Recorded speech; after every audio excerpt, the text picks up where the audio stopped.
آج میں آپ کے سامنے ایک رخ یہ بیان کرنا چاہتا ہوں کہ انسان اگرچہ اپنے عمل کے اندر، اپنی عبادتوں کے اندر خلوص پیدا کرنا چاہتا ہے، اخلاص پیدا کرنا چاہتا ہے، تو اس پہ یہ دیکھنا پڑے گا کہ ہم جس کی عبادت کر رہے ہیں، جس کے لیے ہم انجام دے رہے ہیں، ہمارا اس سے رابطہ کیسا ہے۔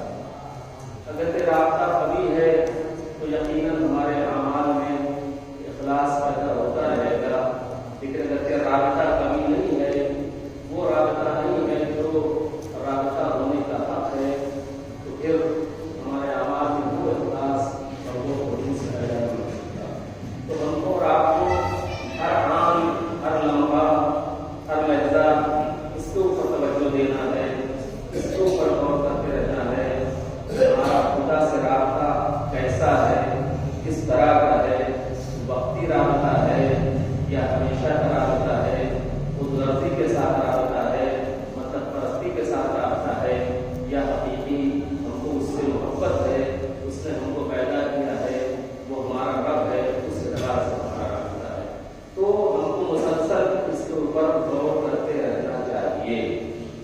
اور ایک بات یاد رکھیے گا کہ اگرچہ ہمارا رابطہ اللہ سے قوی ہے تو پھر ہم اللہ کے تمام اعمال انجام دیں گے۔ کیوں اعمال انجام دیں گے؟ کہ اس لیے کہ وہ ہمارا رب ہے اور ہم کو اس سے ڈرتے رہنا ہے۔ اگرچہ ہم اللہ سے رابطہ قوی ہونے کا سب سے بڑا ثبوت یہ ہے کہ ہم اس سے ڈرتے رہیں۔ اگرچہ ہم اس سے ڈر رہے ہیں تو یقیناً اس نے جو حکم ہم کو دیا ہے اس پر عمل اس کی اعتبار سے کرتے ہوئے نظر آئیں گے۔ لیکن اگرچہ ہم اس سے ڈر نہیں رہے ہیں تو گویا ہمارا رابطہ ویسا نہیں ہے جو ہونا چاہیے۔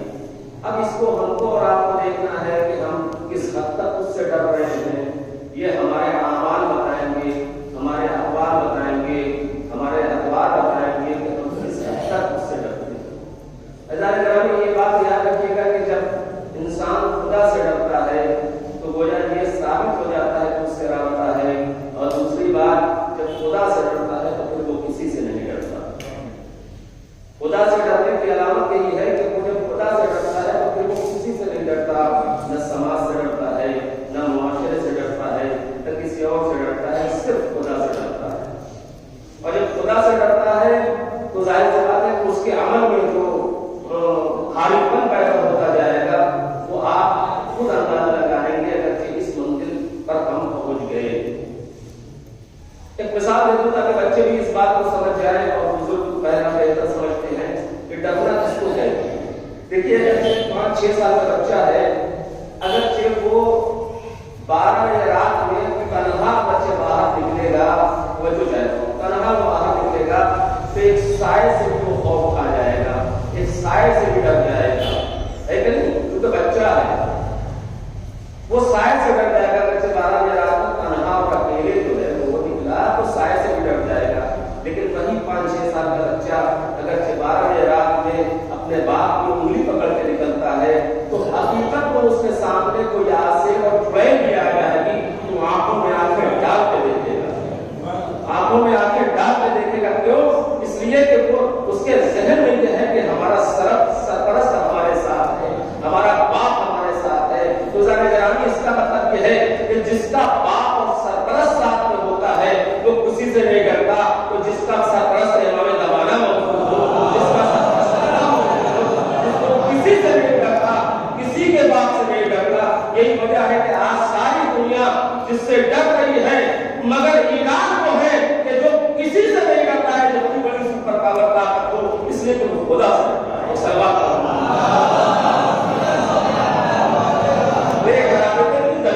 یہی ہے کہ ہم خدا سے ڈر رہے ہیں۔ جب خدا سے ڈرتے ہوئے رہیں گے تو پھر ہم کسی سے نہیں ڈریں گے، اور پھر ہمارے عمل میں اخلاص اور خلوص بھی پیدا ہوتا رہے گا۔ میں مسلسل آپ کے سامنے گزارش کر رہا ہوں کہ عمل کی کوئی قیمت نہیں ہے اگرچہ اس کے اندر اخلاص اور خلوص ہے۔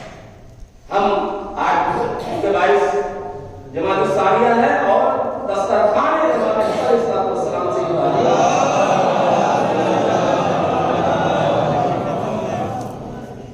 پہلا دوسرا قول میں آپ کے سامنے شہزادی کا پیش کرتا ہوں، جس میں صدیق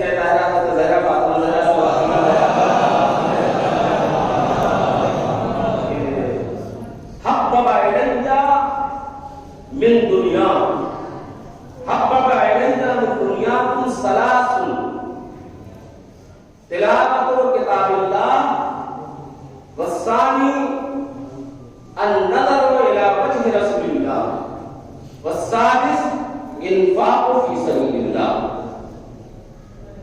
ذہن رکھیے گا کہ خلوص کی قیمت ہے ورنہ عمل کی کوئی قیمت نہیں. وہ عمل جو خلوص کے ساتھ انجام کا ہے اسی کی بس قیمت ہے. شہزادی فرماتی ہیں کہ تمہاری دنیا سے مجھے 3 چیزیں بہت پسند ہیں.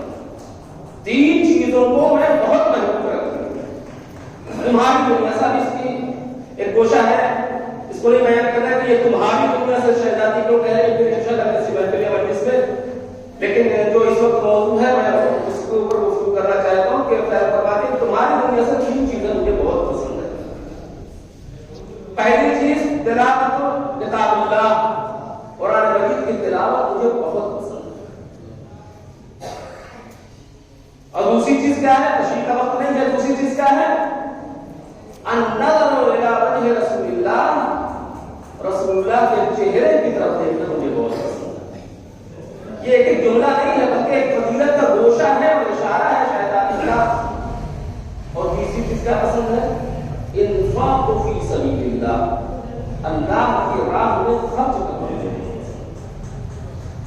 کیونکہ آیت کا موضوع وہی کہ اللہ کی راہ میں ہم خرچ کرتے ہیں. دسترخوان ہمارے اصل سے کیا مراد ہے, ہم اللہ کی راہ میں خرچ کرتے ہیں. اور پیغمبر اسلام صلی اللہ علیہ وسلم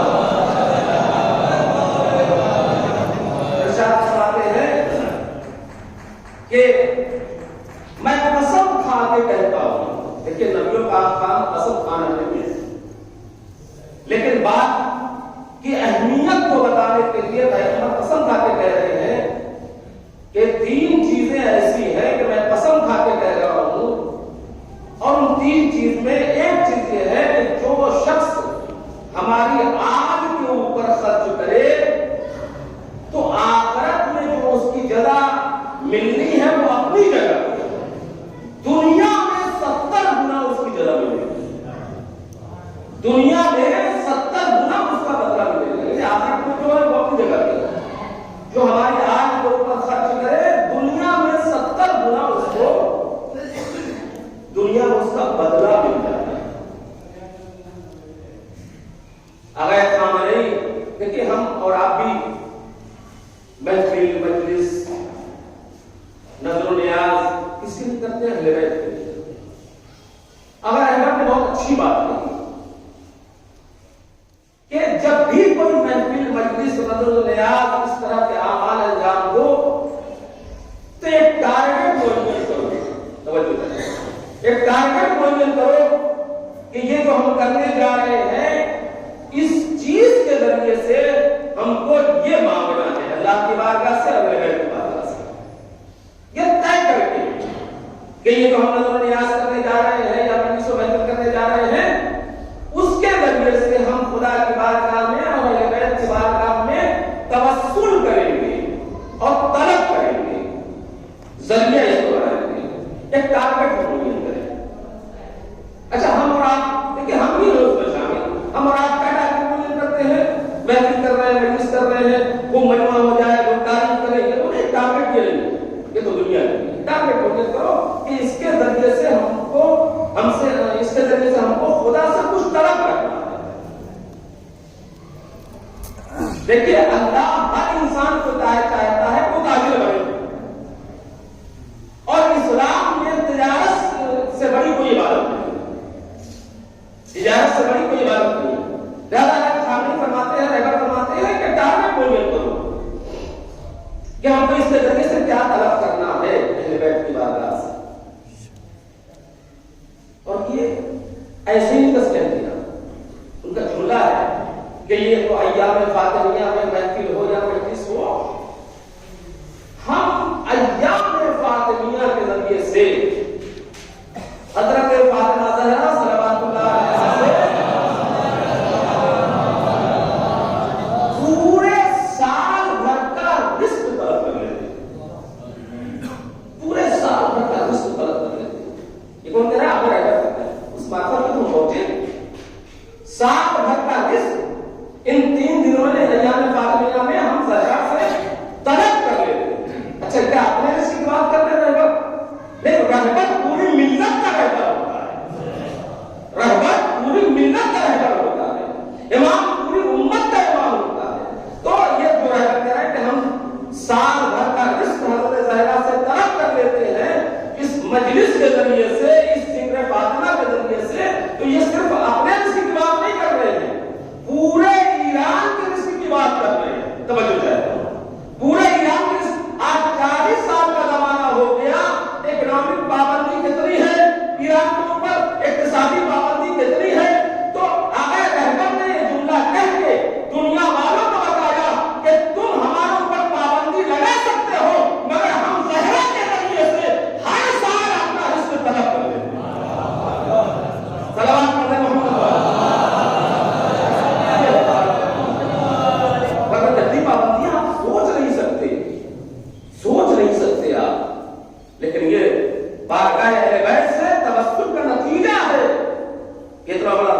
پورے ایران کے لوگوں کا ہم زہرا سے بیان کر لیتے ہیں.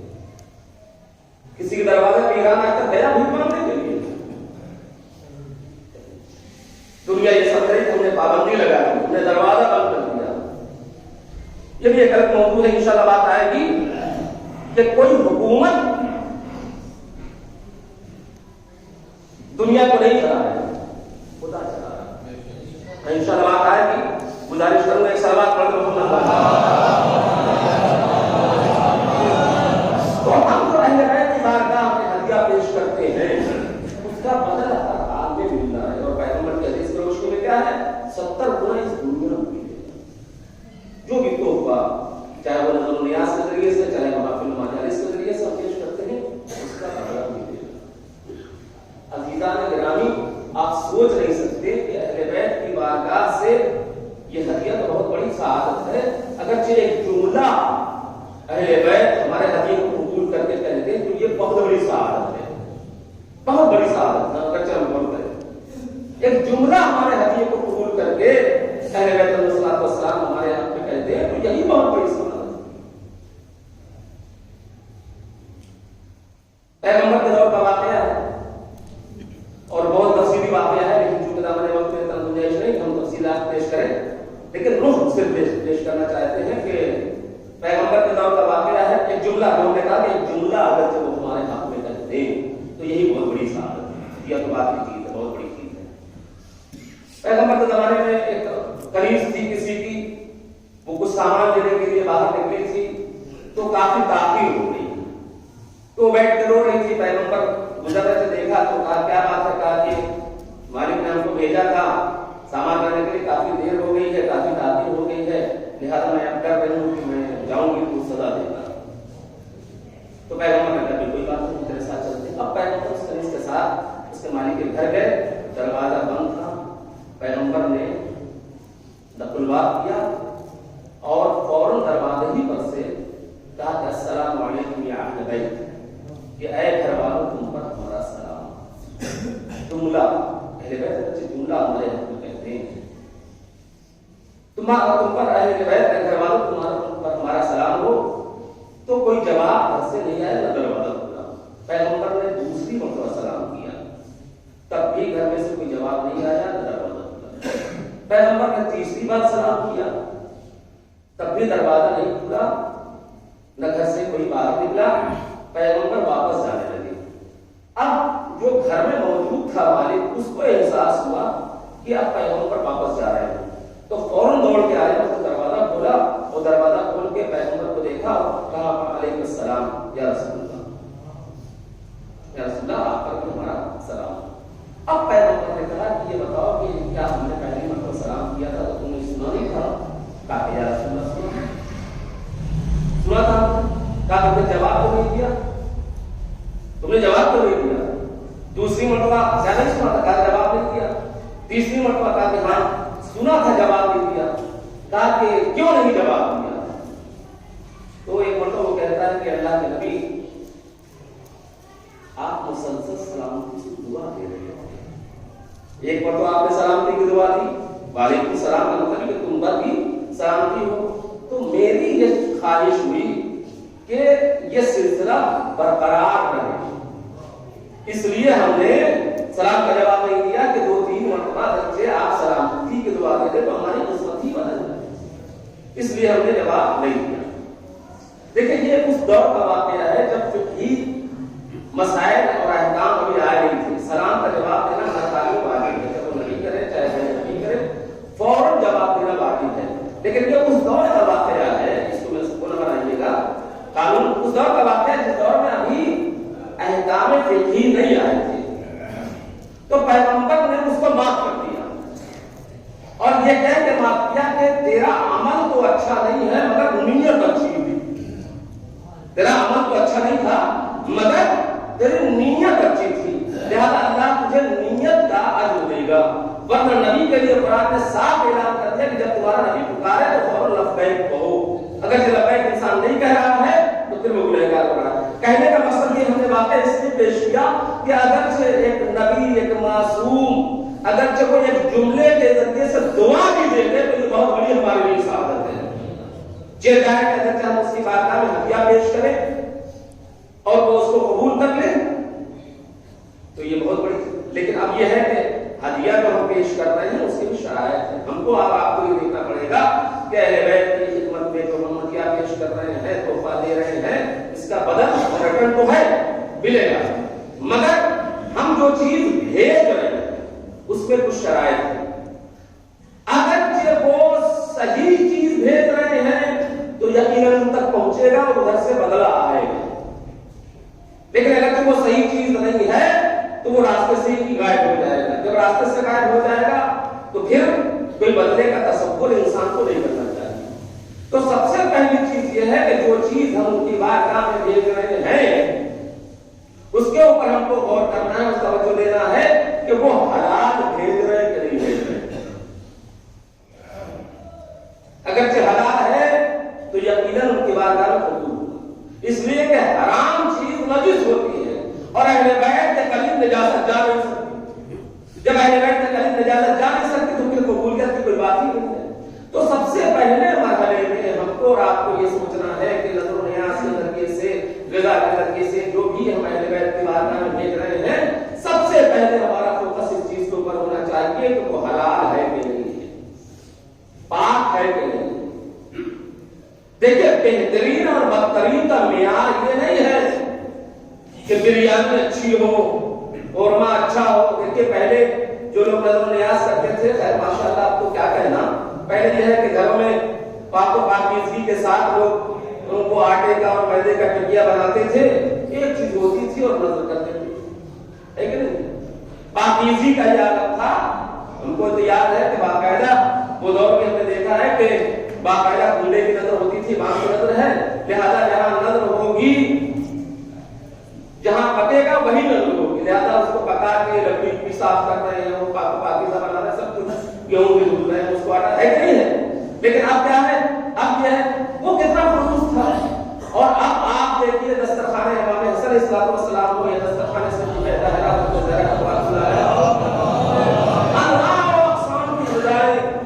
بریانی بھی ہے, قورمہ بھی ہے, کھیر بھی ہے, پھلا بھی ہے, فلاں بھی ہے, فلاں بھی ہے. تو ہم نے اور آپ نے اس کو بہترین غذا قرار دیا ہے کہ نہیں, بہترین غذا قرار دیا ہے کہ یہ بہترین غذا ہے جو اہل بیت کی خدمت میں پیش کر رہے ہیں. لیکن آئیے ہم اہل بیت سے پوچھیں کہ کیا اہل بیت کے نزدیک بھی یہ بہترین چیز ہے؟ تو اہل بیت کے نزدیک اسی وقت یہ چیز بہترین ہوگی جب حلال کمائی سے یہ چیز ہو اور پاک و پاکیزہ طریقے سے اس کو حاصل کیا گیا ہو. اگر جب پاک و پاکیزہ طریقے سے یہ حاصل کیا گیا ہے اور ہم اہل بیت کی خدمت میں پیش کر رہے ہیں تو یقیناً ورنہ ہمارے ذہن کی لذت تو یہ ہو سکتی ہے, لیکن جس امید پہ آپ دسترخوان اور ہم آپ دسترخوان کر رہے ہیں وہ برکت حاصل نہیں ہو سکتی جو برکت حاصل ہونا چاہیے. لہذا سب سے پہلی منزل میں ہمارا فوکس اس چیز کے اوپر ہو کہ تھوڑی سی چیز ہو, مختصر سی چیز ہو, لیکن وہ پاک و پاکیزہ ہو. اس لیے کہ اہل بیت کی خدمت میں ہم پیش کر رہے ہیں. ہاں اگرچہ آپ اہل بیت کا یہ نہیں کر رہے ہیں, لوگ آئیں گے کھائیں گے, ٹھیک ہے کسی حد تک, لیکن آزان گرامی اگرچہ وہ حلال غذا نہیں ہے تو آپ کے ذریعے سے جس کے شکل میں پہنچے گا وہ اچھا اثر نہیں دکھائے گا. ایک سلوات کرو ایک واقعہ پیش کر دیتا ہوں تاکہ بات بالکل کلیئر ہو جائے, واضح ہو جائے. حلال غذا کی شرط ہے اور اہل بیت بہت عظیم چیز ہے, ان کے حقیقی چاہنے والے کے پاس آئیے چلیے. اور یہ واقعہ نہ جانے کتنی بار آپ نے سنا ہے, لیکن اس واقعے سے ان کو درس جائے گا. حقیقی چاہنے والا جناب اللہ کا نام سنا, سب جانتے ہیں, اس کو ہم غور کریں. جناب بیلول دور سے جو ہے ہارون رشید سے کہا بھائی حلال غذا پاک و پاکیزہ غذا کی کیا ہے. ایک مرتبہ ہارون رشید نے درباری اعتبار سے لوگوں کی دعوت دی, بڑے بڑے بادشاہوں کی دعوت دی, بڑے بڑے وزیروں کی دعوت دی, اور درباری باورچی کیا کھانا بنائے آپ سمجھ سکتے ہیں. بہترین لذیذ کھانا جو بادشاہوں کے لیے بنتا ہے وہ بنا.